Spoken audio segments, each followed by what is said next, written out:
எல்லா மதமும் ஒரே மதம் என்று நினைக்கக்கூடிய மனிதன் நான் இருந்தாலும் கூட, ஆனா வரக்கூடிய தீவிரவாதிகள் அப்படி நினைக்கல. நீ குரான்ல இருந்து 2 வெர்ஸ் சொல்லு, உனக்கு தெரிஞ்சிருக்கா, நீ இந்துவா முஸ்லீமா, இதெல்லாம் கேட்டு 26 பேர் அப்பாவிகளை படுகொலை செய்திருக்கின்றார்கள். 30க்கும் மேற்பட்டவங்க படுகாயம் அடைந்திருக்கிறாங்க. அதனால இந்த நேரத்தில் எல்லா மக்களும் கூட அமைதியா இருக்கணும். ஆனா யாரும் சோசியல் மீடியாவில் நிறைய விஷயங்களை பார்க்கிற எல்லோருமே ஆக்ரோஷமா பதிவுகளை போடுறாங்க. அதனால அரசு நிச்சயமாக இதற்கு என்ன பதிலடி கொடுக்கணுமோ, எப்படி கொடுக்கணுமோ, எந்த நேரத்தில் கொடுக்கணுமோ கொடுப்பாங்க. அதனால் மக்கள் அதற்காக நாம் செய்யக்கூடிய வேலையை நம்ம நிறுத்தக்கூடாது. எல்லோரும் நம்ம வேலையை செய்யணும். காஷ்மீர் போறவங்க போகணும். நாளைக்கு நான் காஷ்மீர் போறதா புக் பண்ணிருக்கிறேன், வர்ற ஜூலை மாசம் அமர்நாத் யாத்திரா நடக்குது, நான் போகணும் நினைக்கிறவங்க கண்டிப்பா போகணும். இந்த கோழைத்தனமான இந்த தாக்குதலுக்கெல்லாம் பயந்து நாம் நம்முடைய வேலையை நிறுத்தினா தான் அந்த தீவிரவாதிகளுக்கு நாம் கொடுக்கக்கூடிய பயமா இருக்கும். அதை பண்ணக்கூடாது. ஷிமோகால அந்த சகோதரியினுடைய கணவரை கொல்றாங்க.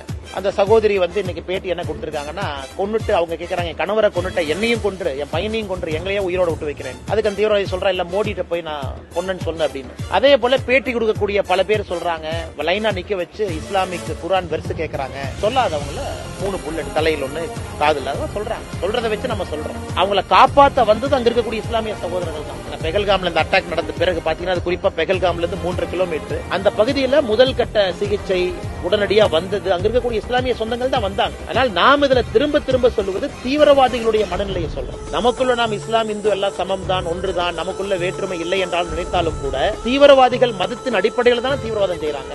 அதைத்தான் நம்ம கண்டிக்கிறோம். அவன் நீ வெர்ஸ் சொல்லுன்னு தானே கேட்கிறான், அதைத்தான் நம்ம கண்டிக்கிறோம். அதனால் நிச்சயமாக தீவிரவாதத்தை தீவிரவாதமா தான் பார்க்கிறோம். அரசு இயந்திரங்கள் நிச்சயமாக இதற்கு பதிலடி கொடுப்பார்கள் என்கிற நம்பிக்கை இருக்கு.